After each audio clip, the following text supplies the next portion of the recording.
চতুৰ্থ বৰ্গত যিসকলে পাছ কৰিছে তেওঁলোকে অৰেল আৰু স্কিল টেষ্ট দুইটাকে একত্ৰিত কৰি এটা মৌখিক পৰীক্ষাত তেওঁলোকে বহিবৰ প্ৰয়োজনীয়তা আছে আৰু আপোনালোকে সেই পৰীক্ষাত বহিব লাগিব। এডিআৰিৰ নতুন এডভাৰটাইজ কেতিয়া হ'ব, পুলিচৰ নতুন এডভাৰটাইজ কেতিয়া হ'ব? মই আশা কৰোঁ অক্টোবৰ মাহত নিযুক্তি পত্ৰ দিয়াৰ পিছতেই আমি নৱেম্বৰ মাহত নিশ্চয় আকৌ চৰকাৰী চাকৰিৰ বিজ্ঞাপন দিবলৈ সক্ষম হ'ম। এডিআৰিৰ মৌখিক পৰীক্ষা অহা 17 জুনৰ পৰা আৰম্ভ হ'ব। আপোনালোকে জানে এডিআৰিৰ থাৰ্ড গ্ৰেড অৰ্থাৎ তৃতীয় বৰ্গৰ বাবে যিসকল উত্তীৰ্ণ হৈছে তেওঁলোকে 3টা পৰীক্ষা দিব লাগিব। যিসকলে ষ্টেনোগ্ৰাফাৰৰ পৰীক্ষা পাছ কৰিছে তেওঁলোকে ষ্টেনোগ্ৰাফাৰৰ স্কিল পৰীক্ষা দিব লাগিব। যিসকলে ড্ৰাইভিং পাছ কৰিছে তেওঁলোকে ড্ৰাইভিঙৰ স্কিল পৰীক্ষা দিব লাগিব। আৰু যিসকলে সাধাৰণ তৃতীয় বৰ্গত পাছ কৰিছে তেওঁলোকে কম্পিউটাৰৰ স্কিল পৰীক্ষা দিব লাগিব। আনহাতে চতুৰ্থ বৰ্গত যিসকলে পাছ কৰিছে তেওঁলোকে অৰেল আৰু স্কিল টেষ্ট দুইটাকে একত্ৰিত কৰি এটা মৌখিক পৰীক্ষাত তেওঁলোকে বহিবৰ প্ৰয়োজনীয়তা আছে আৰু আপোনালোকে সেই পৰীক্ষাত বহিব লাগিব। মই আশা কৰোঁ আমি জুলাই মাহৰ 15 তাৰিখৰ আগতে এই মৌখিক পৰীক্ষা বা স্কিল পৰীক্ষাৰ গোটেই পৰ্যায়টো শেষ কৰিম আৰু মই আগতেই কৈ অহাৰ দৰে 10 অক্টোবৰৰ দিনাখন আমি আপোনালোকৰ হাতত যোগ্যজনৰ হাতত নিয়োগ পত্ৰ তুলি দিবলৈ প্ৰচেষ্টা কৰিম।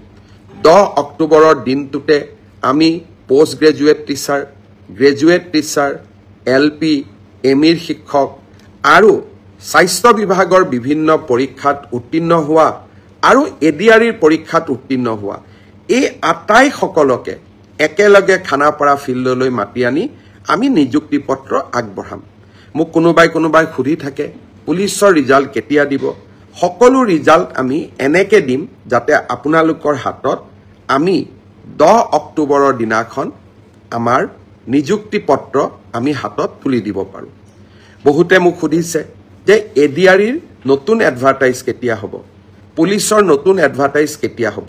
মই আশা কৰোঁ অক্টোবৰ মাহত নিযুক্তি পত্ৰ দিয়াৰ পিছতেই আমি নৱেম্বৰ মাহত নিশ্চয় আকৌ চৰকাৰী চাকৰিৰ বিজ্ঞাপন দিবলৈ সক্ষম হ'ম।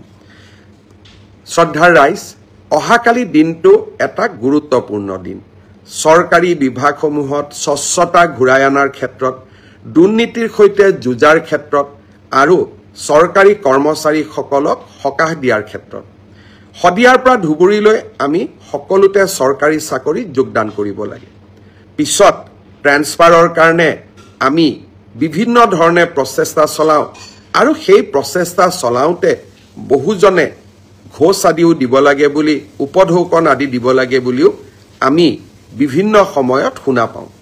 ভাৰতৰ ভিতৰতে এইবাৰ মই এটা নতুন ব্যৱস্থা লৈছিলোঁ শিক্ষামন্ত্ৰী থাকোঁতে শিক্ষা বিভাগত, আৰু এইবাৰ আমাৰ চৰকাৰী বিভাগত তৃতীয় চতুৰ্থ পুলিচ সকলোৰে বাবে যে আমি মিউচুৱেলি ট্ৰান্সফাৰ নকৰোঁ কিয়? বহুজনে আবেদন কৰিছিলে কিন্তু আমি প্ৰায় 9000 জনক এই মিউচুৱেল ট্ৰান্সফাৰৰ কাৰণে বিভিন্ন পৰীক্ষাৰ পিছত যোগ্য বুলি বিবেচিত কৰিলোঁ। অহাকালি সন্ধিয়া নহয় বিয়লি 4 বজাৰ পৰা 4:30 বজাৰ ভিতৰত আমি আনুষ্ঠানিকভাৱে মিউচুৱেল ট্ৰান্সফাৰৰ অৰ্ডাৰসমূহ আমি মুকলি কৰিম। 9000 জন চৰকাৰী কৰ্মচাৰীয়ে একেলগে একে সময়তে নিজে বিচৰা স্থানত ট্ৰান্সফাৰ অৰ্ডাৰ লাভ কৰিব। আজি মই শ্ৰীভূমিত যাওঁতে কেইজনমান ডেকা ল'ৰা ছোৱালীয়ে মোক সুধিছিলে যে আমি মিউচুৱেল কৰিব পৰা মানুহ বিচাৰি পোৱা নাই। মই আপোনালোকক প্ৰতিশ্ৰুতি দিছোঁ এডিআৰিত যেতিয়া আমি 10 তাৰিখে নতুনকৈ নিযুক্তি দিম তেতিয়া মিউচুৱেল ট্ৰান্সফাৰ কৰিব পৰা বা আমি যেতিয়া পুলিচত নতুনকৈ নিযুক্তি দিম 10 অক্টোবৰত মিউচুৱেল কৰিব পৰা কিছু আৰু স্কোপ আমাৰ সন্মুখত ওলাই আহিব।